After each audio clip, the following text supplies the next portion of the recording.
দীর্ঘদিন ধরেই একটি আলোচনা হচ্ছিল যে ভারত বাংলাদেশের মধ্যে যে ধরনের চুক্তি হয়েছে সেগুলো প্রকাশ করা, এমনকি সমঝোতা চুক্তিগুলি সহ। কিন্তু এই বিষয়ে আমরা লক্ষ্য করেছি যে এই সরকার কোনো উদ্যোগ নেয়নি। আমরা অনেকে আশা করেছিল এই সরকার এই বিষয়গুলো করবে।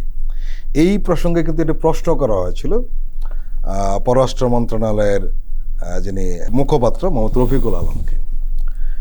উনি একটি সংবাদ সম্মেলন করেছিলেন, সেখানে এই বিষয়ে প্রশ্ন করা হয়েছিল এবং বলা হয়েছিল যে ঢাকা ও দিল্লির মধ্যে সম্বন্ধে যে চুক্তিগুলি রয়েছে তা ভারতের পররাষ্ট্র মন্ত্রণালয়ের ওয়েবসাইটে আছে, কিন্তু বাংলাদেশের ওয়েবসাইটে নেই। এবং উনি পরামর্শ দিয়েছেন যে ভারতীয় মন্ত্রণালয়ের ওয়েবসাইটটা দেখে নেওয়ার জন্য সাংবাদিকদেরকে। এই বিষয়টি সম্পর্কে আপনি কিছু বলবেন? এই জায়গাটাতে একটা বিষয় আমার কাছে মনে হয়, সেটা হচ্ছে বাংলাদেশ এবং ভারতের সাথে যে চুক্তিগুলো হলো, সেই অনেকগুলো চুক্তি দেখা যাচ্ছে বাংলাদেশের কনসার্ন মিনিস্ট্রিতে খুঁজে পাওয়া যায় না।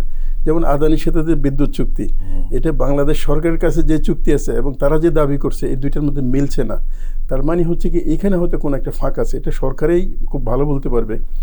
আর চুক্তি তো আসলে দুই ধরনের হয়, কিছু চুক্তি নিরাপত্তা সংশ্লিষ্ট থাকে, এগুলো ওয়েবসাইটে হয়তো নাও দেওয়া হতে পারে, এটা রাষ্ট্রীয় কিছু গোপনীয় কিছু বিষয় থাকে। এছাড়া অন্যান্য যেমন কানেক্টিভিটির চুক্তি, ট্রানজিট করিডোরের চুক্তি, এগুলো তো গোপন কোনো বিষয় না। তারপরে যে পরিবহন এই জিনিসগুলো, বিনিয়োগ চুক্তি অথবা অনেক কিছু, এগুলো প্রকাশ করা যেতে পারে। আমার মনে হয় স্বচ্ছতার স্বার্থে এই সরকার করতে পারে, এটাই স্বচ্ছতার স্বার্থে অন্তর্বর্তীকালীন সরকারও পদক্ষেপ নিতে পারে। যে চুক্তিগুলো আছে এই চুক্তিগুলো প্রকাশ করা, যেটা নিরাপত্তার সাথে জড়িত না সেটা ছাড়া। এখানে যেমন আরেকটা জিনিস আছে বাংলাদেশে, সেটা হচ্ছে কি ভারতের সাথে বাংলাদেশের নিরাপত্তা অথবা এ ধরনের কোনো কিছু কি গোপন কোনো চুক্তি কি আছে, এটার ব্যাপারে মুখপাত্র বলছে যে উনি জানেন না। উনি হয়তো বলতে পারতেন যে হ্যাঁ অথবা না, সেটা হলেই মানুষ বেশি আশ্বস্ত হতো। কিন্তু ওনার বক্তব্যে মনে হচ্ছে হয়তো এরকম কিছু থাকলেও থাকতে পারে। যদি সত্যিই এরকম গোপন কোনো কিছু থেকে থাকে, তাহলে সেটা যদি বাংলাদেশের অখণ্ডতা সার্বভৌমত্বকে আঘাত করে থাকে, তাহলে সেটা আমার মনে হয় প্রকাশ করা উচিত।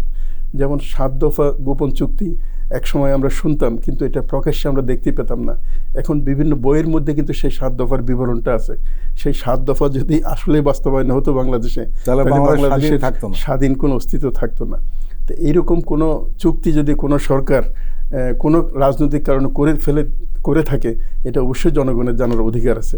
আমার মনে হয় এই ক্ষেত্রে সরকারের একটা দায়িত্ব পালনের বিষয় আছে বর্তমান সরকারের।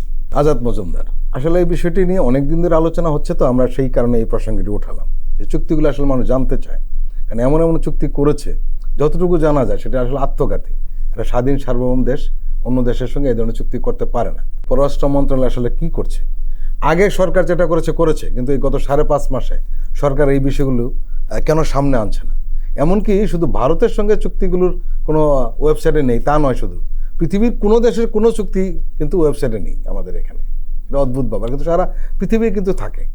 এটা আমাদের পররাষ্ট্র মন্ত্রণালয়ের মুখপাত্র কিন্তু স্বীকার করেছেন যে এটা আমলাতান্ত্রিক অদক্ষতা। আর আমাদের দেশের আমলাতান্ত্রিক অদক্ষতা তো আসলে সুবিদিত, এটা নিয়ে আর নতুন করে বলার কিছু নেই। আমলাতান্ত্রিক জটিলতা, আমলাতান্ত্রিক যে লাল ফিতা, এগুলো আমরা শুনি।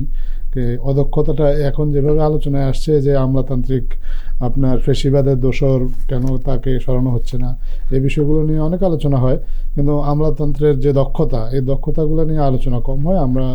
আমি বিশ্বাস করি বা আমাদের অন্তর্বর্তীকালীন সরকারও মনে করে যে এগুলো নিয়েও আসলে আলোচনা হওয়া উচিত, যাতে আমাদের যারা আমলাতন্ত্রের চালান তাদের দক্ষতাটা বাড়ানো যায়। আর একটা জিনিস, ডিজিটালাইজেশনের কথা ভাই উল্লেখ করেছেন। আমরা এর আগে শুনেছি যে বাংলাদেশ ডিজিটাল হয়ে গিয়েছে, ডিজিটাল হওয়ার পরে স্মার্ট হওয়ার দিকেও যাত্রা শুরু করেছে। তো এখন এসে দেখেছি যে স্মার্ট তো অনেক পরের বিষয়, ডিজিটালাইজেশনটাই আসলে পুরোটা একটা ফাঁকা বলেছিল একেবারেই। বিশেষ করে সরকারি জায়গায় যে ডিজিটাল হয়েছে, যেগুলো আসলে লুটপাট ছাড়া আর কিছু হয়নি। সেটা তো ওই যদি ডিজিটালাইজেশনের নামে যে লুটপাটের কথা বললেন আপনি, ওগুলো যদি না থাকতো বা সত্যিকার অর্থে ডিজিটালাইজেশনটা করা যেত। ডিজিটালাইজেশন কিন্তু ওয়ার্ল্ড ওয়াইড হয়েছে, এটা তো বৈশ্বিক বাস্তবতা, কারণ পৃথিবী এগিয়ে যাচ্ছে, বিজ্ঞান এগোচ্ছে, প্রযুক্তি এগোচ্ছে, এবং এইটার সাথে সাথে তাল মিলিয়ে আমাদেরও এগিয়ে যাওয়ার কথা ছিল অনেক দূর, এবং আমরা এগিয়ে যাচ্ছি এরকম অনেক কথা আমাদের শোনানো হয়েছিল। কিন্তু বাস্তবে এসে এখন আমরা দেখতে পাচ্ছি আসলে আমরা যেই তিমিরে ছিলাম সেই তিমিরেই আছি, সব কিছু এখনও অ্যানালগ পদ্ধতিতেই হচ্ছে। তো অ্যানালগ পদ্ধতিতে যখন হয় তখন আসলে এই জিনিসগুলো সরিয়ে ফেলার সুযোগ অনেক বেশি থাকে। যদি কোনো চুক্তি থাকেও রাষ্ট্রের স্বার্থবিরোধী, সেগুলো সরিয়ে ফেলার অনেক সুযোগ থাকে। ডিজিটাল থেকেও সরানো যায়, কিন্তু ডিজিটালি একটা ফুটপ্রিন্ট থেকে যায়। আপনি যদি সরিয়ে ফেলেন, যারা দক্ষ তারা বের করতে পারে। প্রযুক্তিবিদ তারা বের করে ফেলতে পারবেন যে এটা সরানো হলে কখন সরানো হয়েছে, কে সরিয়েছে, কোন মেশিন থেকে সরিয়েছে। এই ডিজিটালাইজেশনটা না হওয়াতে এবং আমলাতান্ত্রিক অদক্ষতার কারণে এই সমস্যাগুলো আমরা এখন ফেস করছি।